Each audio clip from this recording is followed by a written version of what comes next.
In digital Marathi, जनतेच्या हक्काचं व्यासपीठ.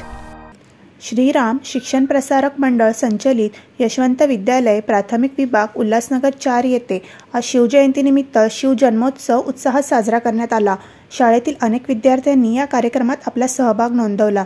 आत्ताच्या जेन झेड या काळातील मुलांना शिवरायांचे विचार समजून घेणे अत्यंत आवश्यक झाले आहे. इंडियाज गॉट टॅलेंट सारख्या शोमुळे प्रभावित झालेली सध्याच्या तरुण पिढीवर शिवरायांचे विचार बिंबवणे आवश्यक आहे. त्यासाठी आज यशवंत विद्यालयातील विद्यार्थ्यांनी शिवजन्मापूर्वीचा महाराष्ट्र ते छत्रपती शिवाजी महाराजच्या राज्याभिषेकपर्यंतचा प्रवास अनेक नृत्य व नाट्य या स्वरूपात सादर करण्यात आला. यावेळी विद्यार्थ्यांनी पूर्णपणे हुबेहूब असे नाट्य सादर केले होते. त्यामुळे संपूर्ण प्रसंग प्रेक्षकांच्या डोळ्यासमोर उभा थाटला होता. जिजाऊंनी शिवरायांना दिलेली शिकवण आणि त्यांचे शिवरायांनी केलेले पालन, तसेच आपल्या युक्तीने शिवरायांना केलेला अफजलखानाचा वध असे विविध प्रसंग विद्यार्थ्यांना नाट्य स्वरूपात मांडले. शेवटी छत्रपती शिवाजी महाराजांची भव्य मिरवणूक शाळेच्या प्रांगणात काढण्यात आली. या कार्यक्रमाला शाळेचे अध्यक्ष डॉक्टर विलास चौधरी, नाना सावंत, बाप्पू सावंत, सुधाकर ढाके, दिलीप सपकाळ, राजेश बंगाळे, विकास नेते, मुख्याध्यापक प्रमोद नेते यांच्यासह शिक्षक आणि पालक उपस्थित होते. आमच्या श्रीराम शिक्षण प्रसारक मंडळाच्या यशवंत विद्यालय उल्हासनगर 4 या शाळेमध्ये आमच्या चिमुकल्या विद्यार्थ्यांनी आज शिवजन्मोत्सव साजरा केलेला आहे. आजच्या या कार्यक्रमासाठी आमच्या संस्थेचे सर्व पदाधिकारी उपस्थित होते. त्याचप्रमाणे बालवाडी, प्राथमिक आणि माध्यमिक विभागाचे सर्व शिक्षक, विद्यार्थी आणि पालक उपस्थित होते.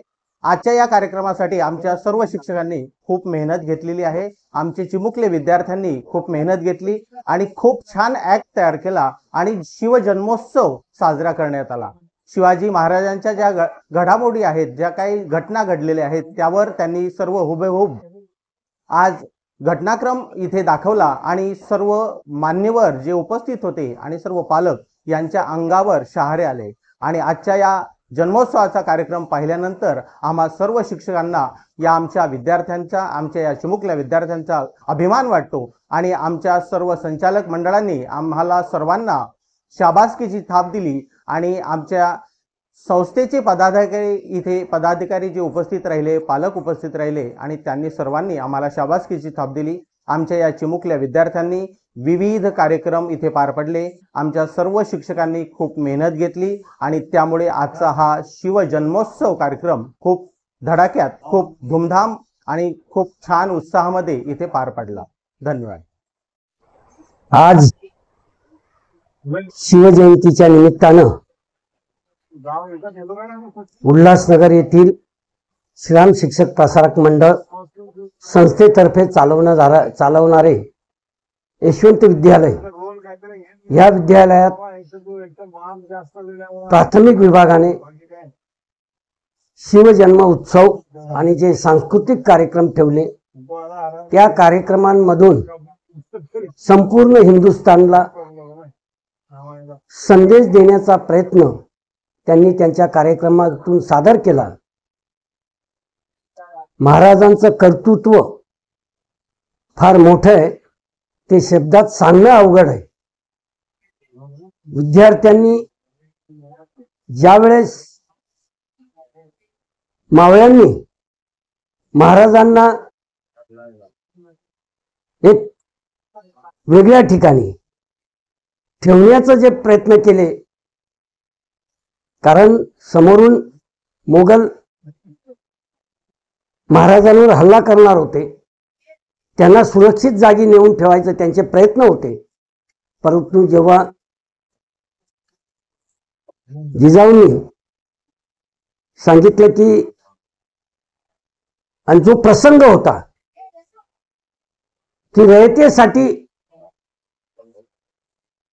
मुलाचा मृत्यू सुद्धा ज्या मातेने सांगितलं की रयतेसाठी मृत्यू झाला तरी चालेल, असा जो प्रसंग त्यांनी हुबेहूब उभा केला, अक्षरशः आमच्या सर्वांच्या डोळ्यात पाणी आलं होतं. असा महाराज होणे नाही. महाराजांच्या कर्तृत्वाचे जे पोवाडे आज गायले जात आहेत, असं कर्तृत्ववान युग पुरुष जन्माला येणं शक्य नाही. परंतु त्यांच्या आचरणातून आणि विचारातून समस्त हिंदुस्थानाने थोडं तरी आत्मसात केलं तर त्यांच्या जन्माचं सार्थक आपल्याला होईल अशी एक नम्र विनंती करून मी इथे थांबतो. धन्यवाद. जय हिंद, जय महाराष्ट्र.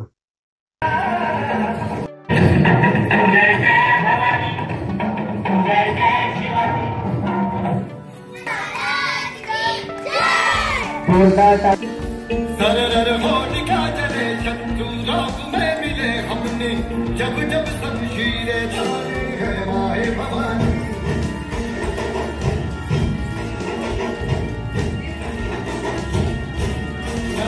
आदियों में शत्रु जब से ही मिटे हमने, बात यही मन में जारी है माए भवानी.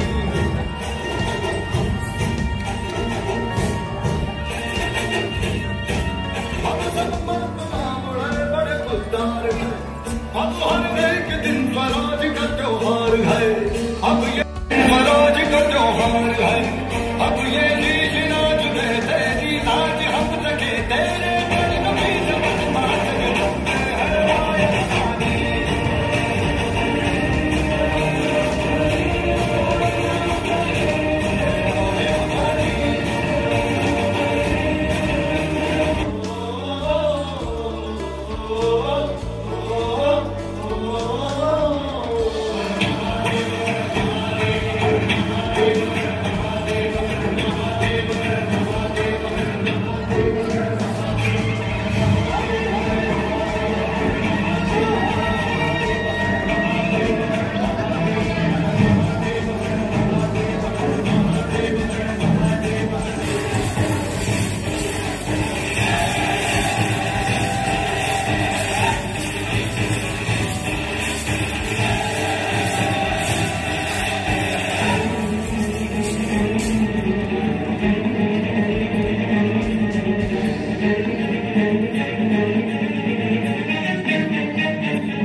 विनाशाय च दुष्कृता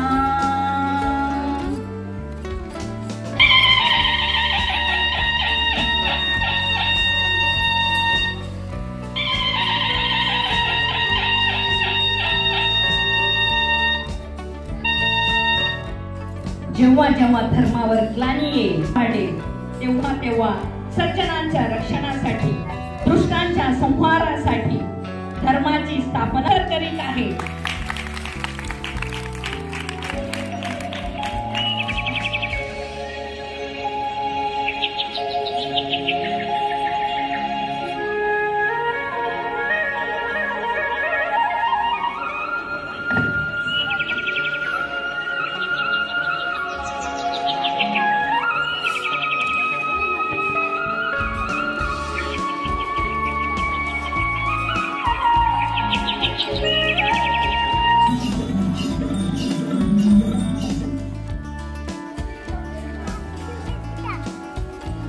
दृष्ट कालयवनाची वक्रदृष्टी महाराष्ट्रावर पडते.